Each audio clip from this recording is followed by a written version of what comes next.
BBA, BCA, BCom computer కోర్సులో 100% placement లభించే ఏకైక డిగ్రీ కాలేజ్ కూకట్పల్లిలోని I3 డిగ్రీ కాలేజ్ 8367215215. నమస్తే రమ్మగారు. నమస్తే జయ. రమ్మగారు, ఇల్లు ఎప్పుడూ శుభ్రంగా ఉంచుకోవాలి, అందరికీ తెలిసిన విషయమే. ముఖ్యంగా వంటిల్లు కదండి, వంటింట్లతోనే మన ఆరోగ్యం ఆధారపడి ఉంటుంది. మీ దగ్గర ఉన్న క్లీనింగ్ టిప్స్ ఏంటండి? మీరు ఎలా చేస్తారు? ఏమిటో చేస్తాను జయ. ఎవరైనా వస్తారంటే ఎక్కువ చేస్తాం.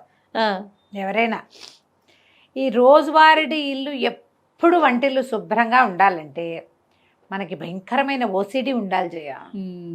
ఓసిడి ఉంటే చాలా శుభ్రం పిచ్చుంటే ఉంటుంది వంటిల్లు శుభ్రంగా. కొంచెం ఒక మాదిరి శుభ్రం పర్వాలేదు, కాస్త ఎవరైనా వచ్చినప్పుడు ఒక 5 నిమిషాలు పని చేస్తే ఇల్లు సెట్ అయ్యేలాగా ఉంచుకోండి ఎప్పుడు కూడా.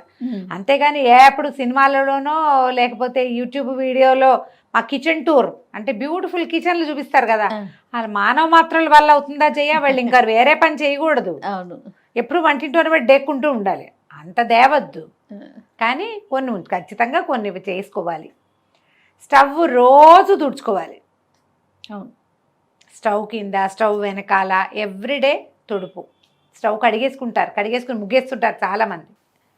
ముగ్గు చాలా ఇంపార్టెంట్గా ఉంటుంది. గ్లాసు స్టవ్, దాని మీద ముగ్గు.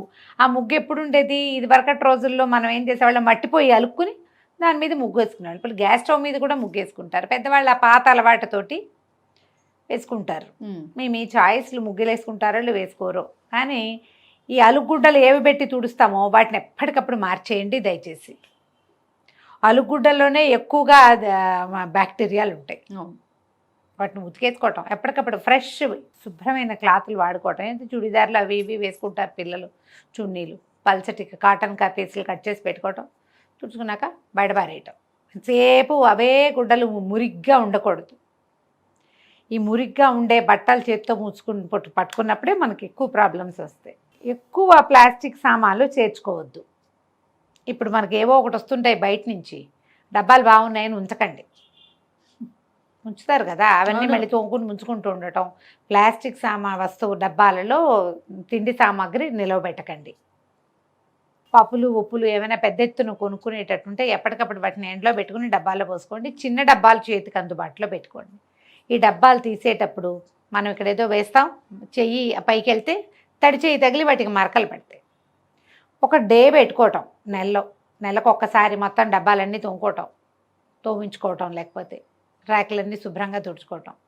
నెలకు ఒక్కసారి ఖచ్చితంగా ఫుల్ కిచెన్ క్లీనింగ్ చేసుకుంటే బాగుంటుంది. మీ వల్ల అవుతుందా? అదో రకంగా చూస్తున్నావు నువ్వు నాకేసి. నెలకు ఒకసారి నేనైతే ఆ టిప్ ఫాలో ఉంటాము గారు. ఎప్పుడు అయిపోతే అప్పుడు ఆ డబ్బా క్లీన్ చేసేసి కడిగి ఎండబెట్టి పెట్టేసి. అలాగే ఇప్పుడు నెలకు సరిపడానే ఉంటాయి కదా జనరల్గా. అదే ఏదైనా ఒక డబ్బా ఖాళీ అయితే ఆ డబ్బా కడిగి తుడిచేసుకుని ఫ్రెష్ వస్తువు పోసుకోవటం. సరుకుండగా పొయ్యము, అంతే. ఖాళీ అయిన డబ్బాలో యాజ్ ఇట్ ఈజ్గా పోయొద్దు, ఆ డబ్బా కడుక్కోవాలి. ఒకటి ఉంటుంది కదా అమ్మగారు, మనం తెప్పించుకునేటప్పుడు ఒక 3 కిలోలు 4 కిలోలు 5 కిలోలు తెప్పించుకుంటాం, చిన్న డబ్బాల్లో పోసుకుంటాం కదా. అవును, అది ఒక్కొక్కటి తొందరగా అయిపోయినప్పుడు మళ్ళీ దీన్ని క్లీన్ చేసుకోవాలి. అట్లా పోసుకోవటం బెటర్ అనిపిస్తుంది. చేసుకోవాలి. ఇప్పుడు ఆ డబ్బాలే కాదు, ఈ నెల చేసుకునేది ఏంటంటే ఈ ఇంతవి అంతవి మిగిలిపోయినవి, కాస్త కుస్తా పురుగు చూసినవి, డబ్బా మాసిపోయింది, ఇవన్నీ కూడా జనరల్గా పీరియడ్స్ స్నానం అయిపోయాక అన్నీ ఒకసారి క్లీన్ చేసుకుంటారు కదా, అప్పుడు అలాంటివి చేసుకోవాలి. కిచెన్లో చేతులు తుడుచుకునే టవల్స్, అవును, ఎప్పటికప్పుడు ఉతికేసుకోవాలి. ఎక్కువ ఉండాలి, ఉతికేసుకోవాలి. గట్లు తుడుచుకోవడానికి, స్టవ్ తుడుచుకోవడానికి సెపరేట్గా మెయింటైన్ చేయండి. ఈ స్టవ్ తుడిచే దాంతో డైనింగ్ టేబుల్ తుడవకూడదు. అవును, డైనింగ్ టేబుల్ తుడిచేది వేరు, స్టవ్ తుడిచేది వేరు, చేతులు తుడుచుకునేది వేరు, డబ్బాలు తుడుచుకునేది వేరు. చేతులు కూడా తడి చేతులు తుడుచుకునేది వేరు, మళ్ళీ పొడి చేతులతో పట్టుకునేది వేరు. ఇన్ని వేరుగా ఉండాలి గ్యారంటీగా. అన్నిటికీ ఒకటే చేస్తే మీ ఇంట్లో తరచుగా మోషన్స్ లాంటి సమస్యలు కనపడతాయి, గమనించుకోండి. కనిపిస్తాయి. ఈ ర్యాకులు అవన్నీ కూడా ఇప్పుడంతా వచ్చినాయి కదా, మాడ్యులర్ కిచెన్స్ శుభ్రంగా ఉండటానికి, ఏదో నీట్గా కనపడడం కోసం.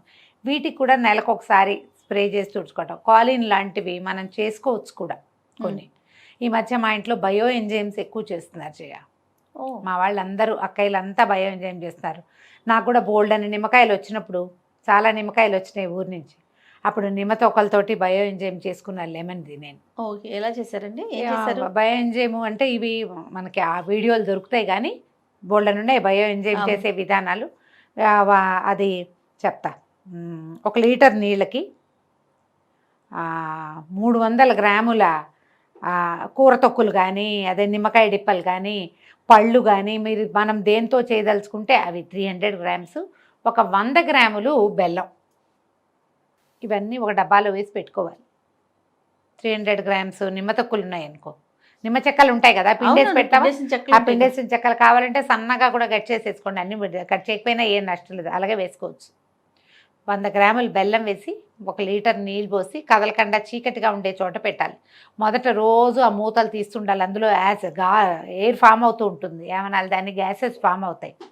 ఆ కొన్ని రోజులు గ్యాస్ ఫామ్ అవటం ఆగిపోయిన తర్వాత ఈ మూత టైట్గా చేసి పక్కన పెట్టేసుకోవాలి. గ్లాస్ బాటిల్స్లో పెట్టకూడదు, వీటిని ప్లాస్టిక్ బాటిల్లో పెట్టుకోవాలి. నేను ఊరికే రఫ్గా చెప్తున్నా, మీరు చూసుకోండి బయో ఎంజైమ్ చేయటం ఎట్లాగా అని. ఆ బయో ఎంజైమ్ చేసిన తర్వాత నాకు ప్రాణం హాయిగా ఉంది. స్టవ్ గట్టు చాలా క్లీన్గా ఉన్నాయి మావి. ఈ డిష్ వాషింగ్ లిక్విడ్ కొద్దిగా వేసి, కొంచెమే ఒక స్ప్రే బాటిల్స్ వస్తాయి కదా, వేసి బయో ఎంజైమ్ వేసి కనుక స్టవ్ గట్టు అవి క్లీన్ చేసుకుంటే ముసమలు తగ్గిపోయినాయి, ఈగలు దోమలు చాలా తగ్గిపోతాయి, వంటింట్లో తిరిగే ఫ్లైస్ సమస్యలు చాలా తగ్గుతాయి. బయో ఎంజైమ్స్ చాలా బాగుంటాయి, చూడండి. మీరు వాటిని చాలా విషయాల్లో వాడుకోవచ్చు. ఆఖరికి వాషింగ్ మిషన్లో కూడా వేసుకోవచ్చు దాన్ని. ఇల్లు తుడిచేటప్పుడు కొద్దిగా ఒక డ్రాప్ బయో ఎంజైమ్ వేసి తుడిస్తే ఇల్లు క్లీన్గా ఉంటుంది. లెమన్ తోటి అయితే బ్రహ్మాండంగా ఉంది. నా దగ్గర అదే ఉంది, నేను వేరే ఏం చేయలే, అంత ఓపిక లేదు. ఈ ఒకటి కూడా బోల్డ్ అని నిమ్మకాయలు వచ్చినాయి, ఆ రసం అంతా తీసి పెట్టా, డిప్పలు వేస్ట్ అయిపోతాయని ఈ పని చేశాను. ఓకే, అలాంటివి ఏమైనా అలవాటు చేసుకోండి. హౌస్ క్లీనింగ్, కెమికల్స్ కాకుండా ఎక్కువ కెమికల్ థింగ్స్ కాకుండా. ఆ తర్వాత ఏమో యాపిల్ సైడర్ వెనిగరు, అందులో 2 నిమ్మకాయ తొక్కులేసి నీళ్ళల్లో యాపిల్ సైడర్ వెనిగర్ వేయటం, 2 నిమ్మ డిప్పలు వేసేయటం, అది స్ప్రే చేసి తుడుచుకోవటం. జిడ్డు బాగా కట్ అవుతుంది, క్లీన్గా ఉంటాయి. మనం కాలేజ్ వేసి అడ్వర్టైజ్మెంట్ చూపిస్తాడు ఇట్లా అనుకుని కర్రమని సౌండ్ వస్తుంది, ఆ కర్ర సౌండ్ వస్తుంది ఇక్కడ, బాగా వస్తాయి. స్టవ్ గట్లు క్లీన్ చేసుకోవటం ఎప్పటికప్పుడు. మనం ఒక పూట బద్దకిస్తాం ఎప్పుడు కూడా, ఈ పని అంతా ఎవరు చేస్తాడరా దేవుడు అనిపిస్తుంది. అనిపించచ్చమ్మా, అదేం తప్పు కాదు. అప్పుడప్పుడు అలా అనిపిస్తూ ఉంటేనే మనకి ఓసిడి రాకుండా ఉంటుంది. ఓసిడి అంత చాలా పెద్ద సమస్య కదా, అంత అతి శుభ్రాలు, ఎప్పుడు చేతులు కడుక్కుంటుంటాం, ఎప్పుడు గట్లు తోముకుంటుంటాం, ఎప్పుడు గిన్నెలు తోముకుంటుంటాం, పిచ్చి అయిపోకండి. కానీ కొంచెం క్లీన్గా ఉంచుకుంటే ఏంటంటే మనం వంటింట్లోంచి ఆహార పదార్థాలు బయటకు వస్తాయి. పిల్లల ఆరోగ్యము, మన ఆరోగ్యము, దాని అన్నిటికీ దారి కిచెనే కదా. కదా, ఎప్పటికప్పుడు క్లీన్ చేసేందుకు ఒక ప్రాక్టీస్ ఉంచుకోండి. ఇది నేర్చుకోవాలి. ఎప్పుడైనా ఓసారి చీటింగ్ చేయొచ్చు, once in a while cheating చేయొచ్చు, కానీ రోజు వారడి ఎప్పటికప్పుడు క్లీన్ చేసుకోవటం. కిచెన్ సింకులు క్లీన్గా ఉంచుకోవాలి, కిచెన్ గట్టు ప్లాట్ఫామ్స్ క్లీన్గా ఉంచకపోతే అనారోగ్యాలు వస్తాయి. వాటిల్లో మనం ఎక్కువగా దొరికేది ఏంటంటే ఇగో motions, vomitings, stomach disturbances, stomach disorders, వాటిల్లోకి వెళ్తాం. కాబట్టి వీటిని కొంచెం చక్కగా ఉంచుకోవటం. చాకులు అవన్నీ బెల్లం తరిగిన చాకు అలాగే పెట్టేకన్నా బెల్లం తరిగిన చాకుని శుభ్రంగా కడిగేసుకోవటము, లేదా తడి పెట్టుకోవటము, తుడిచేసుకోవటము. ఎక్కువసార్లు చాకులు కడిగితే పదును పోతాయి. అందుకని ఏం చేస్తాము, ఈ చిన్నది ఏదైనా క్లాత్ తడిపి తుడిచేసుకోవాలి. కూరలు తరిగిన, ఉల్లిపాయలు తరిగిన చాకు అలాగే పెడితే వాసన వస్తుంది. తర్వాత ఏమో ఈ మన కూరలు తరిగేందుకు ఇప్పుడు అంతా చెక్కలు, ప్లాస్టిక్లు బోల్డన్ వచ్చినాయి, ఇక షీట్లు, వాటిని ఎప్పటికప్పుడు తోముంచుకోండి. వాటిలో ఎక్కువ బ్యాక్టీరియా ఉంటుంది. వీటికి కూడా నేను చెప్పిన బయో ఎంజైమ్ వేసి కనుక తోమితే చాలా క్లీన్ అవుతాయి. ఒట్టిని అవన్నీ చావలేము మనం, ఈ బయో ఎంజైమ్లు అవన్నీ ఎవరు చేస్తాడంటే నిమ్మకాయ డిప్పలు ఉంటాయి కదా, నిమ్మ డిప్పలు నీళ్ళతోటి వాష్ చేసుకోండి. లెమన్ తగిలేసరికల్లా ఆటోమేటిక్గా యాసిడిటీ వల్ల కొంత క్రిములు అవి పోతాయి. హాట్ వాటర్లో వాష్ చేసుకోవటము. కొంచెం ప్లానింగ్ తోటి ఉంటే కనుక వంటిల్లు క్లీన్గానే ఉంటుంది. ఎప్పుడు మనం ఆ ధ్యాసలో ఉండాలి. వీటికి ప్రధానమైనది ఏంటంటే బేసిక్ శుభ్రత, వాష్, వైప్, కడగటంతో పాటు తుడవటం కూడా. నీళ్ళు ఓడుకుంటూ పెట్టామంటే ఇబ్బంది. అవును, ఎక్కువగా ఎక్కడ చూస్తామంటే రమ్మగారు, మనం గిన్నెలు తోముకునే పీచులు ఉంటాయి చూస్తారా, అవి వాటిని మార్చుకోవాలి. అవి ఎప్పటికప్పుడు ఎక్కువగా వాసన వచ్చే వాటి వల్లే. అవును, ఏం చేస్తామంటే ఈ తోమిన తర్వాత దాన్ని వాష్ చేయకుండా పెడతారు సబ్బు మీద, అది ఆ ప్రాక్టీస్ ఉంటే మానేసుకోండి. అవును, మానేయండి. జిడ్డు గిన్నెలు తోమటానికి వేరుగా ఒకటి ఉంచుకోవాలి, ఆ, ఎక్కువ జిడ్డు ఉన్నవి. గట్టి పీచు.